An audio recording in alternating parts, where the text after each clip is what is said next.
Hello children, welcome to another class of mathematics today. Today we are going to take the leftover part from the rational number chapter, that is how to plot an irrational number on a certain number line or real number line basically, as well as if we are having root 3 given, then how can we prove that it will be an irrational number. And then after we are done with this thing, then we are going to start with the compound interest chapter. Alright. First of all, let us draw any certain any particular line x dash, mark a point O over here, and we are going to treat this to be as a 0. We know that very first irrational number that will be under root 2, under root 3, under root 5 and so on, which we can easily represent on the number line. So let's take root 2 to be represented. The very first case what we have chosen is under root 2 to be represented on a number line. To represent that, we'll be using a bit of Pythagoras theorem. For a right angle triangle, we know that if this length is 1, this length is 1, so that means this will be root 2. Same ways, this is what we are going to do it over here.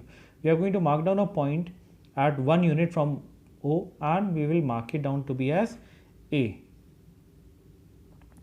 After that, we will draw a perpendicular at this point A of length again 1 unit, that will be AB. Then we know that what about OB? OB will be acting as a hypotenuse for the triangle so formed, that is OAB. Now take the compass, put the needle at this point and open up the radius that it should touch point B and let it go and meet the circle somewhere over here. From the pencil part, the needle part will be fixed over here. So this point will be this part acting as a radius. How much is this length? This is root 2, that is what we discussed over here. 1 square plus 1 square will be equal to hypotenuse square and that will be under root 2. So that means this point will come out to be root 2. Isn't it? Okay, similarly we can plot root 3, root 5 also. Let's take for root 3. Now for the case of root 3, again we'll be taking, now we are going to draw a perpendicular at this point. So I'm just taking up straight. This will be the perpendicular. So root 2 square, again that will be of length 1 unit. Clear? You can use a compass and a scale to construct an angle of 90 degree, and then using Pythagoras theorem, perpendicular square plus base square under root 2 square plus 1 square, so that will be 2 plus 1, that will be under root 3. Isn't it clear? So yes, that is what we are going to obtain. So now this we got. Now taking this as a radius, reduce it to meet, so it will meet somewhere over here. Clear? So in this way we can represent any number on the number line. Alright, let's take up the next question, which we have to prove that root 3 is an irrational number. Now whenever we have been given such a proving, what are we going to do is that we are going to take the contradictory statement or opposite of this. We'll say that let us consider that root 3 be a rational number.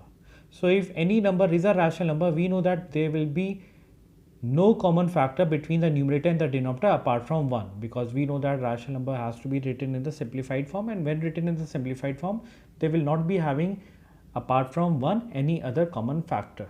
So let's say that root 3 is a rational number. If it is a rational number, it can be written in a fraction form. Let's say that the numerator is a and the denominator is b.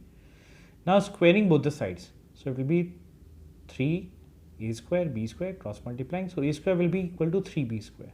So that means if suppose b is 1, so a square will be 3 into 1, b square is 2, so it will be 3 into 2 square, so ultimately we will be getting a multiple of 3, isn't it? So that is what we can write down directly, that a square so formed means it is a multiple of 3. If a square is a multiple of 3, so obviously the under root of a will also be a multiple of 3. Clear? So that is what I have written, that a will also be a multiple of 3. Now similarly, any multiple of 3 can be written as 3, because it could be first multiple, it could be second multiple, it could be third multiple. We don't know which particular multiple is it. It could be any random multiple number. So taking consideration of the multiple, we can write it down as a is equals to 3p. Squaring both the sides, a square equal to 9p square. We are already having a value of a square, that is what we are going to put up from here. So that will be equal to 3b square equal to 9p square, solving 3 and 3. So what are we going to obtain? It will be b square equal to 3p square. Again, since it is a multiple of 3, so b will also be a multiple of 3. So we have shown that a is also a multiple of 3 as well as b is also a multiple of 3. And what about a and b? These are the numerator and the denominator for the rational number, and we have shown and we know that for a rational number there should not be any other common factor apart from 1, and over here we are having a common factor that is coming out to be 3, which is a contradiction to the statement what we assume. So therefore, since it is not possible, and hence under root 3 is an irrational number. Okay children, like I told you before the beginning of the video that after those questions, clearing up that very part, we'll be starting with a new chapter, that is compound interest. So today we are starting with the compound interest. Before I introduce the chapter of compound interest, let me make you aware with a few terms or the terminology that we basically use over here. Is the principal of the sum, that is the money borrowed or the lent out. That money borrowed, it could be from the bank, it could be from one person to another person, it could be from a money lender, it could be the money borrowed for the loan of a car, it could be for the house, it could be any particular thing. But the money that is borrowed, or maybe you have given out the money to be as borrow, or which was supposed to be borrowed from by your friend, it could be any particular thing. Interest, the extra money paid for using the other money. Like if suppose you took a loan of 2 lakhs rupees from the bank. So you know that after a certain period, it's not that this very amount that will be returned to the bank. The bank is going to charge somewhere around 2,50,000 something, or maybe 3 lakh, depending upon the time and depending upon the rate. So the extra money that you are paying is known as the interest. Next is the amount. Now, what is the amount? The total of the principal as well as the interest. The total, suppose you are paying 2,50,000. So 50,000 includes the interest part, 2 lakh is the money that you borrowed. So 2,50,000 will be your amount. Rate. Now this is something very important. Interest on every rupee 100 for 1 year is known as rate percent per annum, and the time, the period for which the money is borrowed. Before I clear you what is, before we go in detail what is actually compound interest, let's take up a very simple question that, and we will try to compare the simple interest with the compound interest, that how are they different, or why do we have compound interest existence. Okay, now let's say that we are having a principal of 2,000 rupees taken up for our 2 years time at a rate of 10%.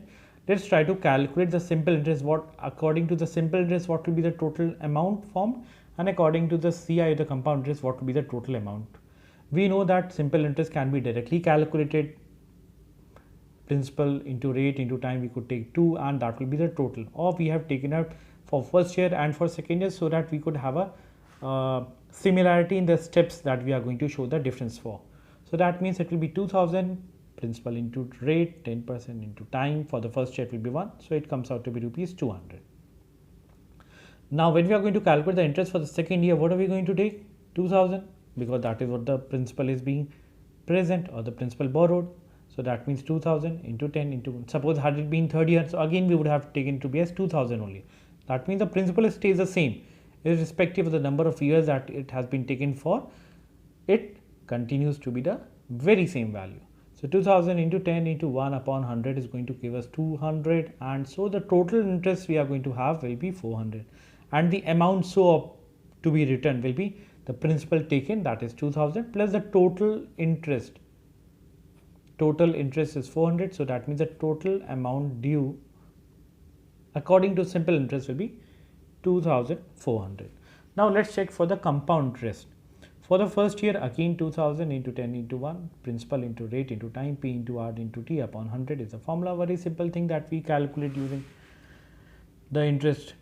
Let's calculate the amount. Amount will be equal to 2,000 in plus 200, that is the principal you took plus the interest. Now why am I calculating over here? Why didn't I calculate over here?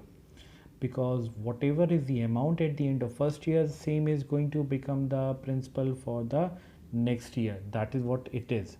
All right, whatever is the amount at the end of first year will become the principal for second year, and so goes in this way.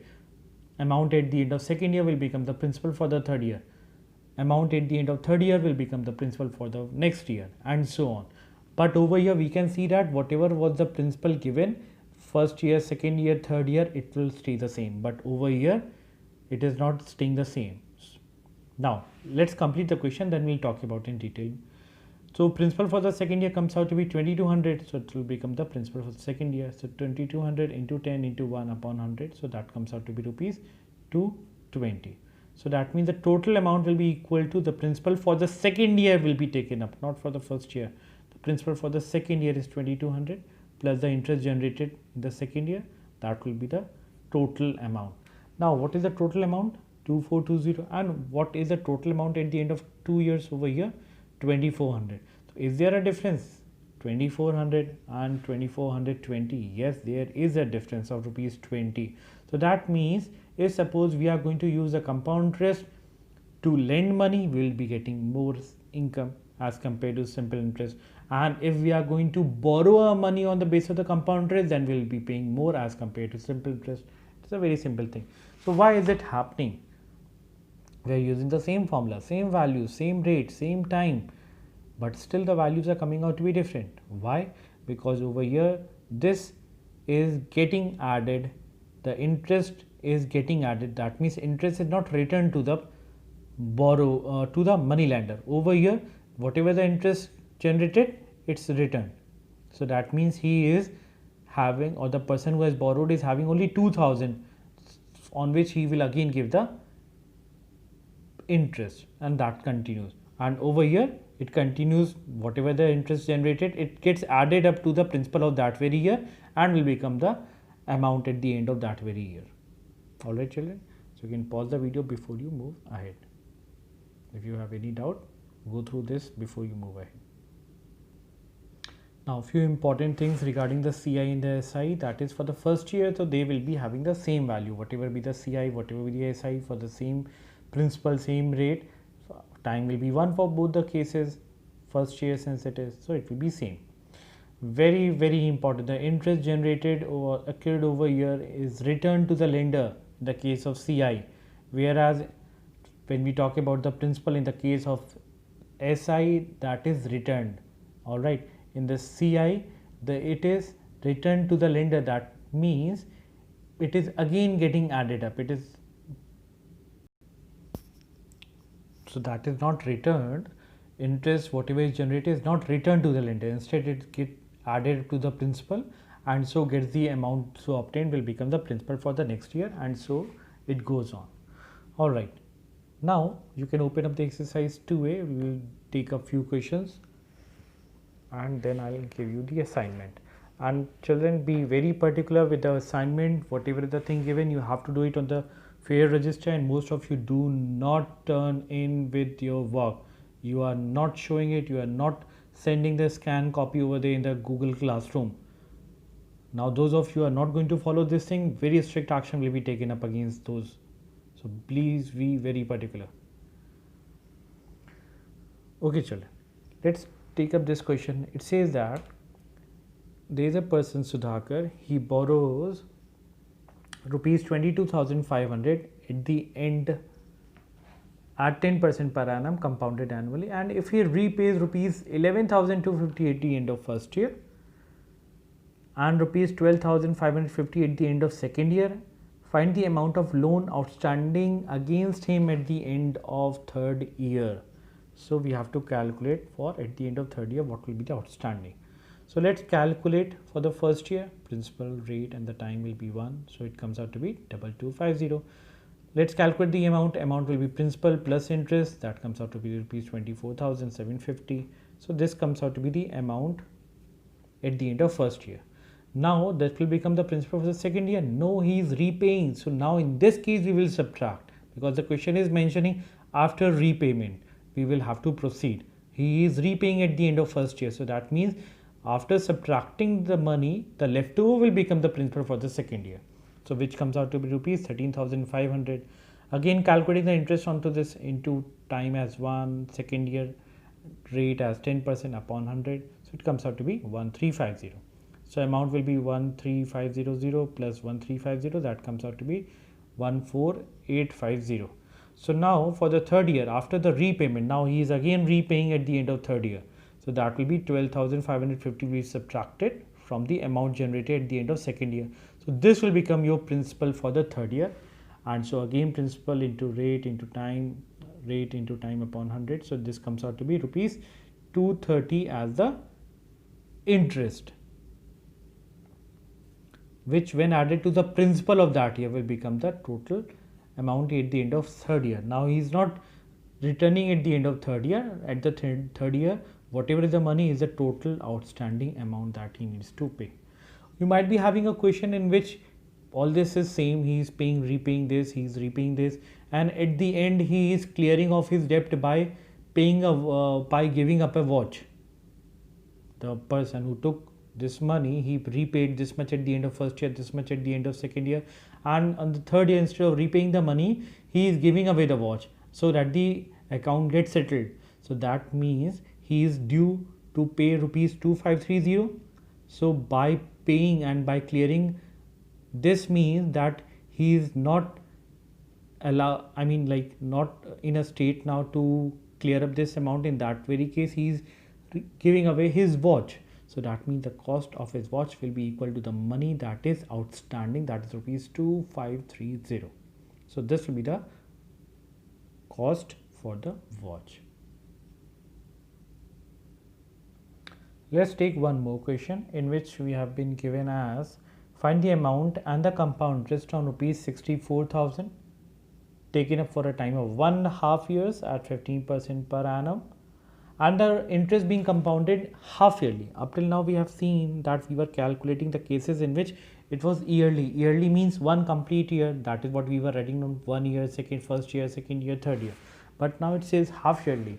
So remember, compounded half yearly means instead of 1 year we will be calculating the interest in 1 year 2 times. That means at the end of every 6 months the interest will be calculated. But we do not write down over here 6 months. We always have to write it down in the form of years. So what are we going to do is that we will divide it by 12 so that we could convert it into years. So now the interest will be calculated at the end of every 6 months. 6 months, 6 months and 6 months. Half year will become one complete year and one more half year. So that is what is 1.5 year. So let's calculate the interest for the first half year. So 64,000 into 1/2 time into rate is 15% upon 100. This comes out to be interest as 4,800. This get added to 64,000 will become 68,800 as the amount at the end of first year, and we know that this is going to become the principal for the second year, 68,800. So this into time again for the second year will be 1/2 rate 15% upon 100. So this comes out to be rupees 5160, which when added to the principal of the second year will be equal to 73,960. Now this will again become the principal for the third half year, 73960 into 1/2 into 15/100, which on solving will give 5547. This when added to 73960 will give you the amount at the end of third half a year. So that means how much is the total amount he needs to pay to clear off his debt is rupees 79507.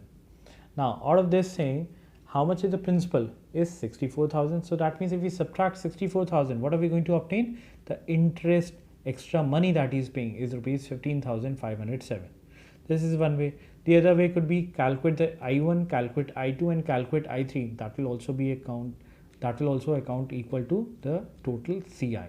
So it depends upon you whether you would like to subtract the final amount and the starting principal to obtain the compound interest directly, or the add the interest plus from first, from second and from third to calculate the total CI. Okay. So this is the thing. Now instead of, you may feel and you may observe that these questions are time taking, calculating for each of the parts separately. So we have a formula where we will be reducing our steps and we can calculate it within 2 or 3 steps. But for that you need to be very well versed with your squares and all. So I would request you to learn your squares at least up to 30. That will be very useful. So before we start with the next exercise, I would like you to go through these questions of exercise 2A. Alright. Okay, chal. Bye bye. Stay home, stay safe. Bye.